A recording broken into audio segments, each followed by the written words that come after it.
You're listening to the Less Stress Lawyer podcast, episode 114. Today, we're talking all about when something bad happens. You ready? Let's go. Welcome to the Less Stressed Lawyer, the only podcast that teaches you how to manage your mind so you can live a life with less stress and far more fulfillment. If you're a lawyer who's over the overwhelm and tired of trying to hustle your way to happiness, you're in the right place. Now, here's your host, lawyer turned life coach, Olivia Vizacaro. Well, hello there. How are we doing today? I hope your week is off to a good start. I am really excited to talk to you about today's topic, when something bad happens. And if you will notice, the title of this podcast episode, bad, is in quotation marks because I want you to remember that bad is subjective. It's a thought. It's not a fact that something, quote unquote, bad happens to you. There's the facts of what happened, and then there's your opinion about it, that it's something that is bad. But there are things that will happen to us in our lives that we will want to think is bad or are bad, okay? There are going to be circumstances that we're not going to want to think are good. The point of coaching isn't for you to think that everything is positive, to think that everything is amazing 100% of the time. That's not realistic. There's plenty that goes on in the world that I want to think negative thoughts about. All right, but you have a choice to make when you encounter something quote unquote bad, when you experience it. And that's what I want to talk about in today's episode. This came up recently. I was coaching one of my clients, and we were talking about a situation that this client was experiencing. And I noticed that this person had a choice. They could continue to argue with the situation and wish that it was different, really just arguing with reality. And when we do that, nothing gets better because we can't change how someone else behaves, what someone else does. We don't have control over another person.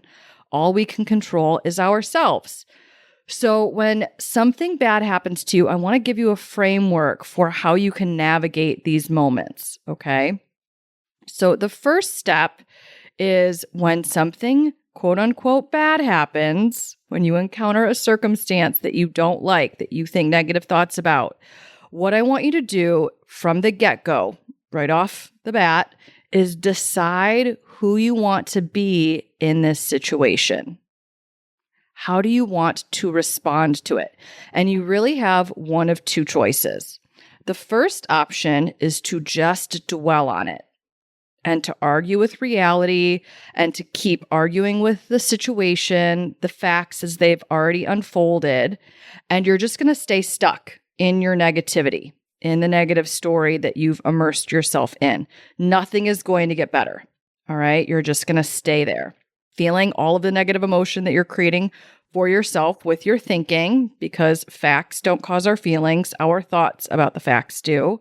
And you're just going to stay stuck in that negative experience. You're not going to do anything differently. You're not going to do anything to pull yourself out of it, to move forward. You're just going to stay stuck. So that's the first option. You can dwell and keep arguing with what has already happened and believe that it should be different than it is. All right? I don't recommend choosing that option. The second option is for you to check in to problem-solving mode. Okay? And this is going to be focusing on what is within your control. You're going to do whatever is within your ability to do, and you're going to move forward. All right, those are your two options. So I highly recommend you pick the second option.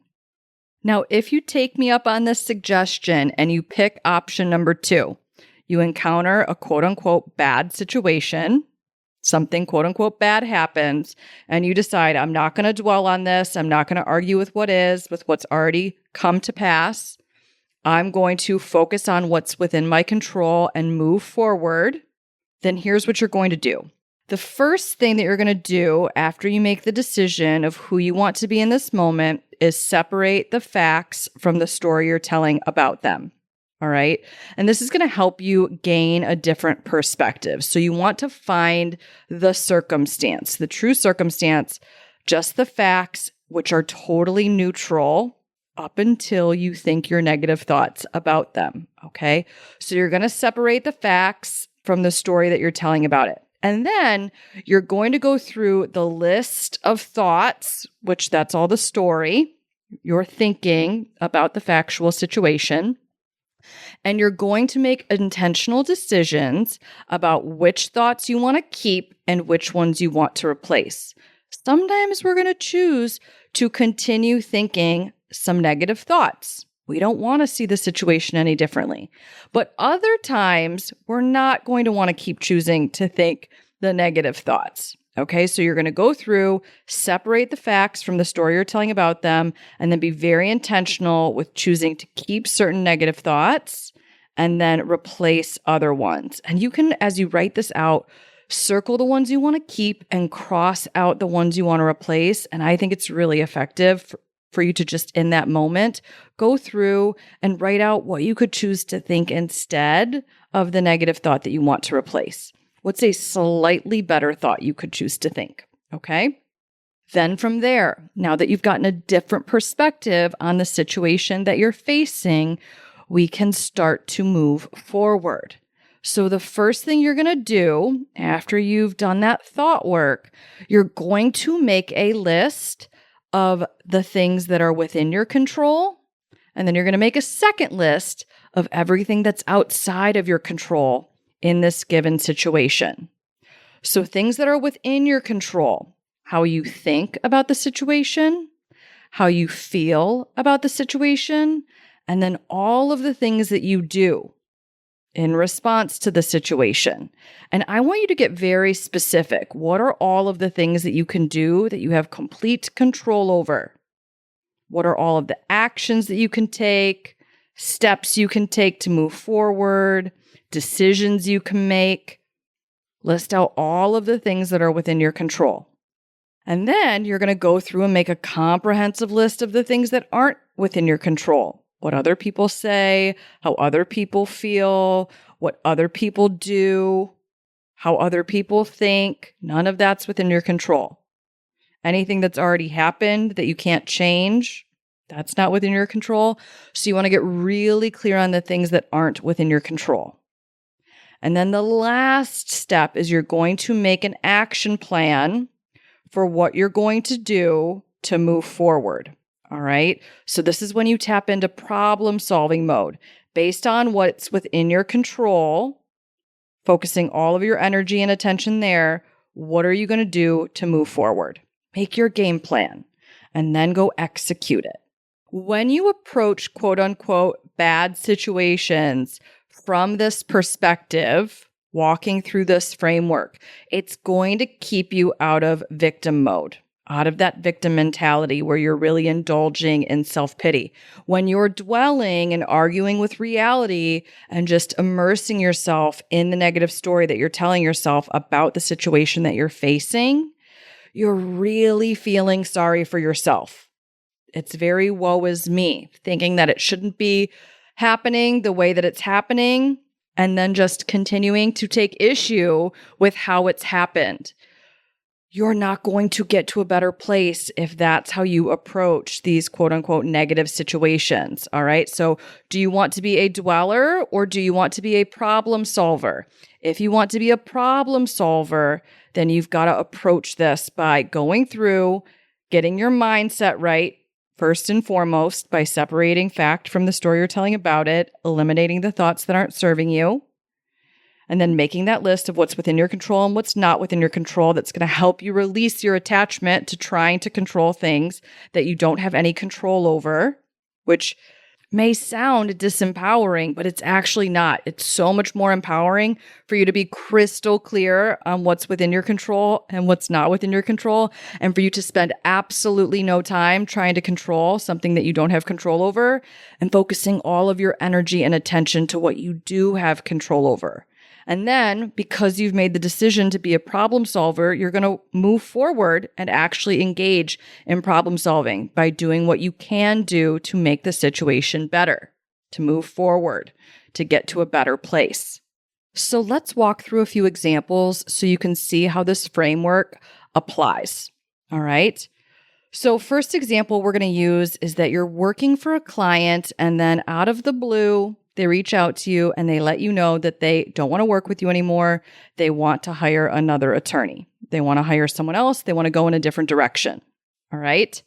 And you feel all of this negative emotion come up. Maybe you're feeling resentful. You're feeling really rejected, disappointed, offended, angry, hurt. Identify your emotions, get really clear on what's coming up, but then see how you're likely to respond when you're in all of that negative emotion. Are you arguing with reality? Are you dwelling on it? Are you thinking that they shouldn't have done that it's so unfair, that they should be treating you differently than they are? If you're dwelling and you're arguing with what has already happened, and you're thinking that they're doing everything wrong and that it shouldn't be unfolding this way, this is where you have to make the first decision. Decide who you want to be in this situation. Do you want to be someone who dwells and feels sorry for themselves and take issue with what's already happened and argues with reality and fights the facts? Or do you want to empower yourself, focus only on what's within your control, problem solve, and move forward? Okay. Like I said earlier, I highly recommend you pick option number 2. It's way more empowering. So from there, what you're going to do is separate the facts from the story you're telling about them. All right. So the fact is they either said the direct quote, "I don't want to work with you anymore," or they emailed you and said, "I decided to hire a different attorney instead." Whatever the circumstances, you want to identify that. Then make a list of all of the thoughts that you're thinking about those facts. What are you making it mean that they fired you, that they hired someone else to handle their matter, to represent them? You might be making it mean that you're not going to hit your revenue targets, or that you're not going to be successful, or that it's going to be harder to hit your income goals, or that they shouldn't have done this, that it's really unfair, that they didn't appreciate you, they didn't value you, that they're being disrespectful, or they're not being courteous or thoughtful, that you deserve better than this. Make a list of all the thoughts, and then you're going to go through and decide which ones do you want to keep, and then which ones do you want to replace. You might want to feel hurt. You might choose to feel hurt, and that comes from thinking that what they did was mean, or what they did was hurtful, or that after all of the hard work, you're surprised that they went in this direction. That might not make you feel hurt. That might make you feel more shocked or surprised or caught off guard. But those might be emotions and thoughts that you want to keep. But thinking that it shouldn't have happened or that it's not fair, those might be thoughts that you're willing to get rid of. Okay. Especially thinking it shouldn't happen if it already did happen. I highly recommend getting rid of any of those thoughts. Okay. Or that bad things are going to come in the future, that you're not going to hit the revenue that you want to hit. You don't know that. Just because a client fires you doesn't mean that you can't hit your goals. All right. So like I said, go through and identify which thoughts do you want to keep, if any, and then which thoughts do you want to get rid of? And figure out what you can choose to think instead about the situation that might make you feel a little bit better about that. Then from there, go through and make a list. What's within your control? What's outside of your control? You can control how you market going forward. You can control signing new clients, going out, networking, and developing business. You can control continuing to do work for your other clients so you don't have a billing deficit. That's within your control. You can control how you respond to this particular client. You can get angry with them and argue with them, or you can just release them and let them move on. What's not within your control? The client's decision. They get to do what they want to do because they have free will. All right. So you can't control what this individual client does. You can just control what you do. So from that place, make the decision to focus only on what's within your control and make a plan for how you're going to move forward. How are you going to release this client? What will you say in response? How will you wrap up handling their matter?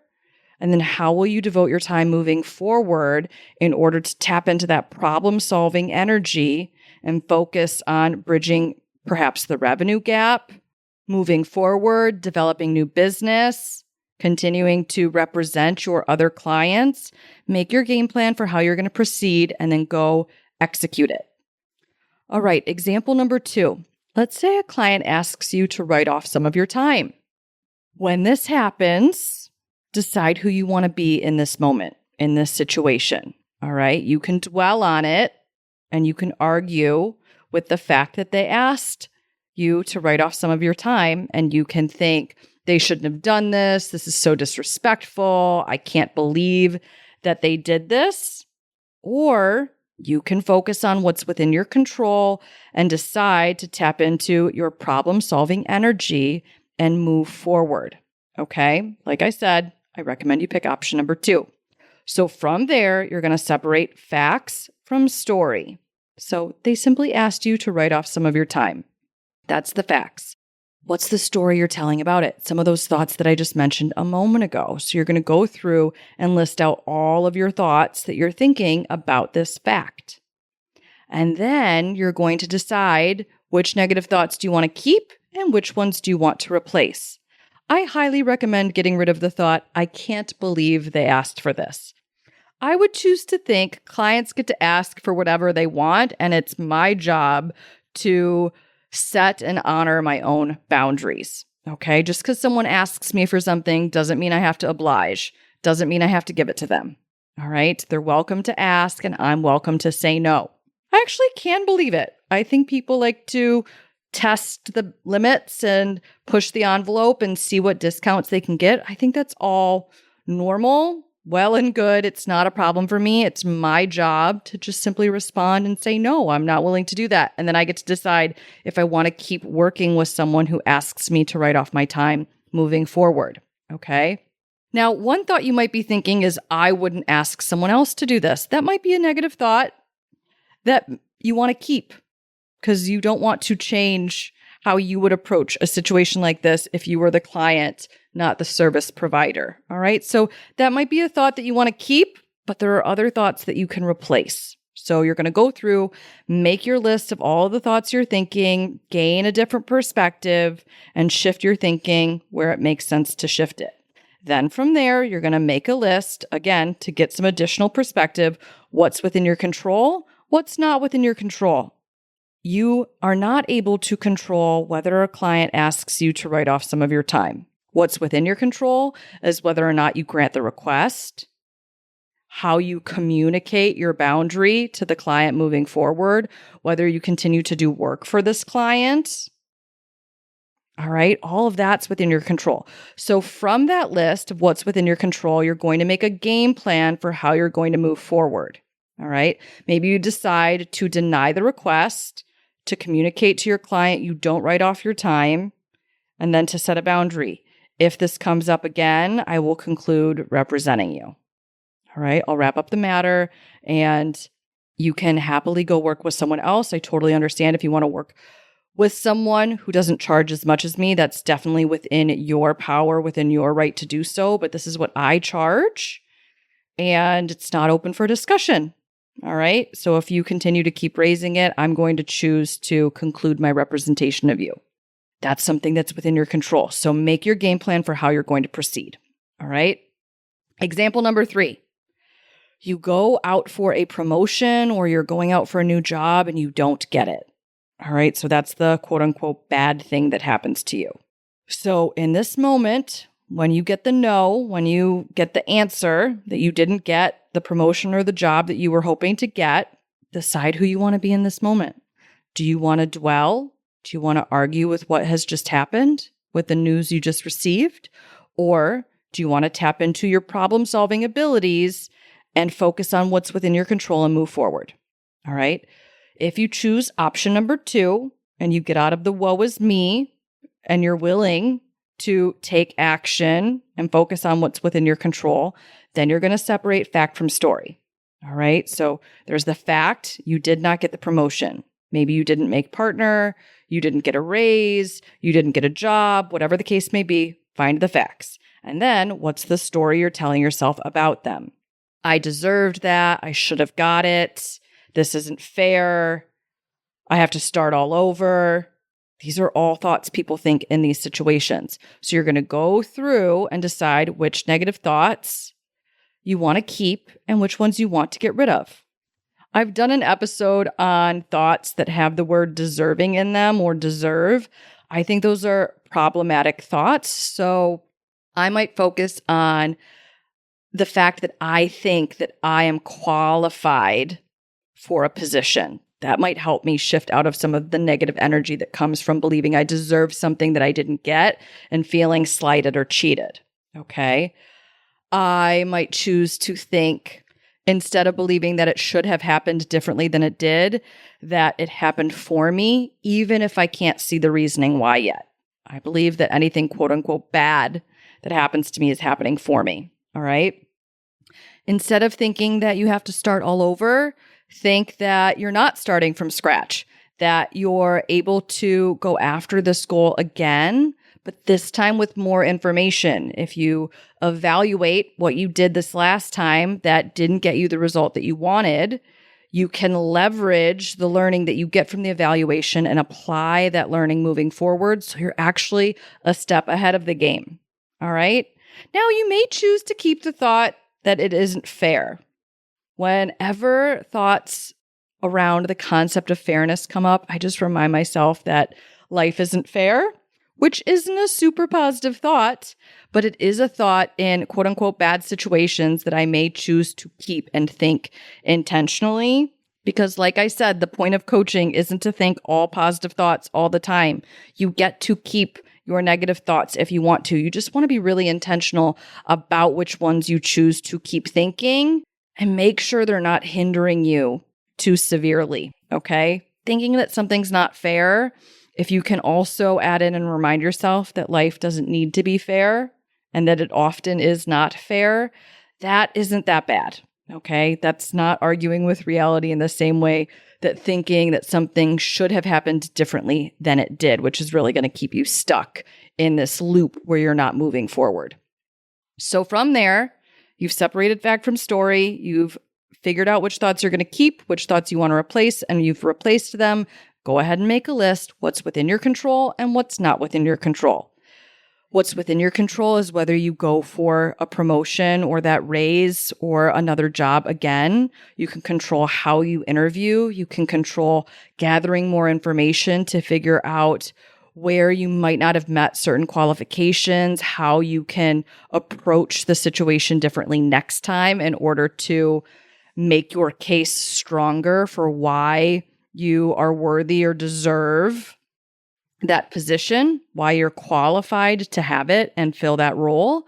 You can also just not give up. That's within your control. Just keep going after it. All right. Working on it, figuring out where you can improve along the way. You can control your thoughts about it, how you feel about it, refusing to quit, just taking quitting off the table entirely. All of that's within your control. Which jobs you apply for, how many jobs you apply for, which positions you go after. All of that's within your control. What's not within your control is whether a particular individual or organization hires you or gives you the money that you've requested. You can't control their decision making. All right. Now you can figure out how they make decisions, what factors they take into consideration, and you can work to bolster your resume, bolster your experience and your background to better qualify for something, but ultimately you are not in control of their individual decision making. So that's something you've got to release control over because it's not within your control to begin with. So then from there, focusing solely on what's within your control, you're going to make an action plan for how you will move forward, how you will solve this problem. What are you going to do that you have complete control over? And then go execute, go implement that action plan. Last but not least, I want to talk about when, quote unquote, something bad happens in your personal life, okay?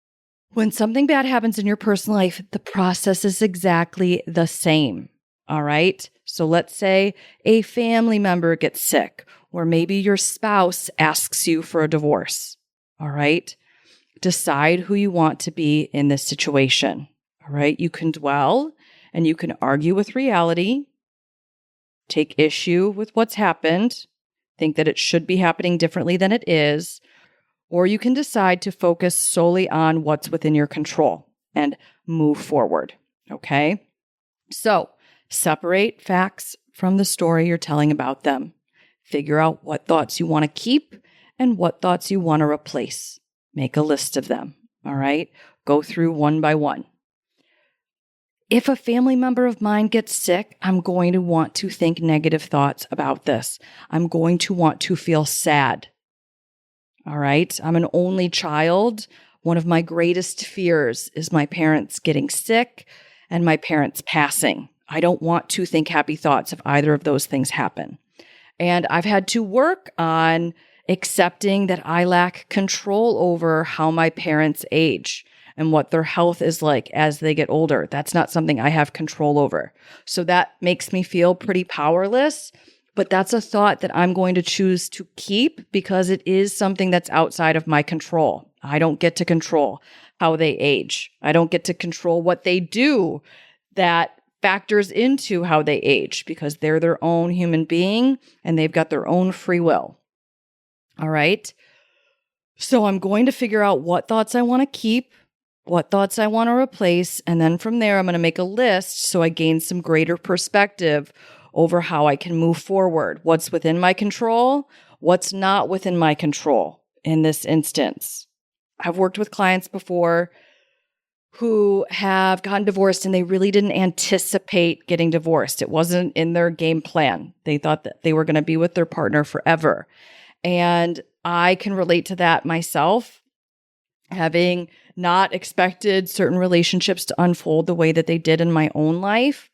And I've had to go through this process, figuring out who do I want to be in this situation, and then separating facts from the story I'm telling about them, figuring out what thoughts are super painful that I want to replace and what thoughts are negative that I'm willing to keep.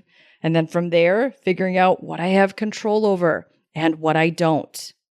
All right. I can control how I move forward, what I choose to think about a situation, what emotions I choose to allow and process and sit with, what positive emotions or more neutral emotions I want to cultivate for myself. What I can't control is what my partner does. Okay. I don't have control over them, what they ask for, what they want for their own life, whether we want the same things or not. I don't have control over that.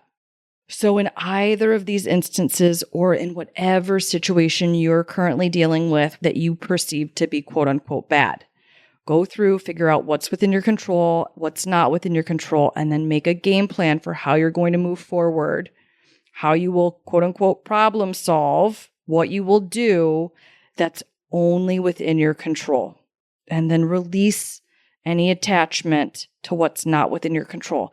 This is how you're going to help yourself feel really productive, even in situations where you feel pretty powerless. Okay? You're going to focus your attention on what's within your control, make a game plan that focuses solely on that, and then go implement that game plan. Maybe you can offer some emotional support to a struggling family member. Maybe you can listen to them when they talk about their health concerns or their troubles or their own frustrations. All right? Maybe you can be a caregiver some of the time. Maybe you can pay for some aid. Now, I'm not suggesting that these are the quote unquote right things to do. They're not. There is no right thing to do. There's just what you're able to do. Okay? So focus on what's within your control and only do that. If you don't have the ability to offer caregiving support, that's okay. If you don't have the ability to offer financial assistance, that's okay. All right? If it's the end of a relationship dynamic instead of the sick family member dynamic, what's within your control?